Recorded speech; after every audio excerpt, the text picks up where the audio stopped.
Тілашар. Тілашар дәстүрін тікелей айтпас бұрын бір нәрсеге кішкене тоқталайын. Кеңес үкіметі заманында арнайы құжаттарда, оқулықтарда, алқалы жиындарда биік мінберлерден Қазан төңкерісіне дейін қазақтардың 98% сауатсыз, қараңғы болған. Тек төңкерістен соң көз ашылып, әріп таныды деп көпе көрінеу бүкіл бір ұлтты кемсіту, жала жабу үдірісі үзбей жүріп тұрды. Сыңаршақ саясат қазақ халқының қомақты бөлігінің мұсылманша сауаты болғанын, араб әрпімен оқып жаза алатынын көргісі де, естігісі де келмеді. Ең сорақысы, сауатсыз едік, надан едік, қараңғы сорлы едік дегенді өз ұлтымыздың өкілдеріне айтқызып, санасына сіңірді. Егер солай болса, көне дәуірлерден бері тамыры үзілмей келе жатқан тілашар дәстүрі қайдан шыққан? Тілашар дегеніміз баланың ұстаз алдын алғаш көруіне арналған қуаныш, ізгі ниет, бата тілек, бала өміріндегі есте қалатын айтулы күн. Бұрын алалы жылқы, ақтылы қой айдаған ірі байлар балаларын Бұхара, Самарқанд, Қазан, Орынбор секілді қалаларға үлкен медреселерден білім алуға жіберген. Ауқатты адамдардың көбі ауылында бала оқытатын қожа молдаларды, мұғалімдерді ұстаған. Баласын алысқа жіберуге шамасы келмейтін қоңыр төбел шаруасы барлар мен сапты аяқтық айраны бар кедейдің өзі баласын ауыл арасындағы молдаларға апарған екен.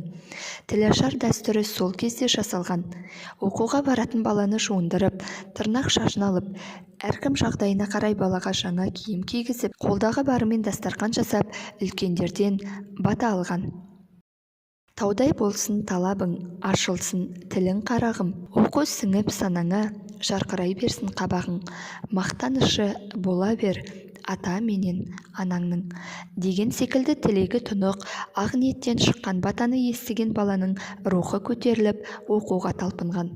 Ата-анасы оны молдаға жетелеп апарып, молдеке, сүйегі біздікі, еті сіздікі.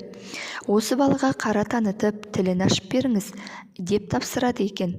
Әрине, ол заманның оқуы мен бүгінгі дәуірдің білімін де, ұстазын да салыстыруға болмайды. Алайда, мұсылманша әріп танып, оқу жазуға ауылдағы молдалардан көзі қарақты болғандардан қазақтың небір ғұлама ғалымдары, классик ақын жазушылары шықты ғой.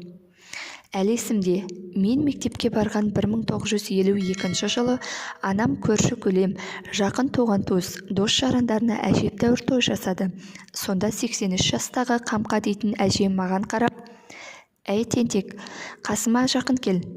Мен баяғыда қыз күнімде иман шартпен әптиекті оқып, тілімді сындырып, хат танығанмын. Тілашарыңды өзім атқарайын. Түф, түф, түф деп, дем салғандай ма, түкіргендей ме, ырым жасап. Талапсыз адам мақсатқа жетпейді. Құдайым талмайтын талап берсін. Самғайтын қанат берсін. Тілді бол, жақты бол. Өз құрбыңның алды бол. Ел мақтайтын жақсы бол. Деп бата беріп еді. Қамқа әженің сөзіне қарағанда қазақтың бұрынғы қыздарының да мұсылманша оқу жазудан қара жаяу болмағанын көреміз. Аллаға шүкір, тілашар тойлар бұл күнде дүркіреп өтіп жатыр. Тарыдай болып кіріп, таудай болып шығатын білім ордасы, мектептің есігін перзентінің алғаш ашуы, қоңыраудың алғашқы сылдырын есту, бала ішінде, ата-ана ішінде зор мереке, өмірдің бір белесі. Сондықтан әркім қал-қадірінше бұл күнді атап өтуге тырысады. Қалтасы қалыңдар үлкен мейрамханаларда дүбірлетіп тойлайды. Жағдайы келген соң жасайды да. Берсең, балаға бер, демей ме халқымыз?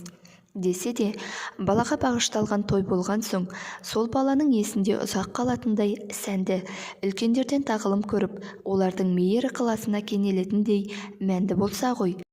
Өзім қатынасқан талай дүрмекті тілашар тойлардың дастарханында арақ шараптың алуан түрі тізіліп тұрады. Құлақты тұндыратын даңғаза музыка, селкілдеп, қиралаңдаған би. Елді күлдірем деп анекдот айтып, қайта-қайта ду-қол шапалақ деп жұрттың зықысын шығаратын жадағай асаба. Балаңызға той арнаған екенсіз, ниетіңіз қабыл болсын, бірақ мынадай көріністерден бала үлгі өнеге ұлағат алады дегенге сену қиын. Меніңше ең алдымен үлкенге де, кішіге де қызықты, тартымды той болатындай ұтымды жоспар жасалуы керек.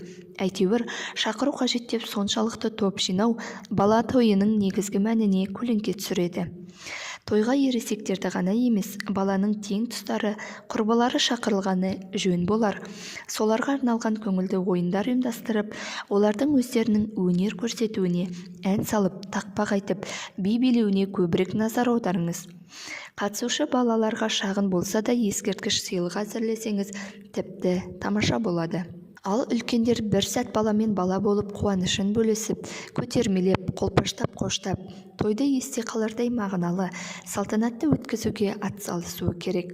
Тойға келгендер бата-тілектерін алдын ала дайындалған ақ тілек альбомына жазып қалдырса, бұл балаға рухани күш-қуат береді, әрі келешекте үлкен ескерткіш болады.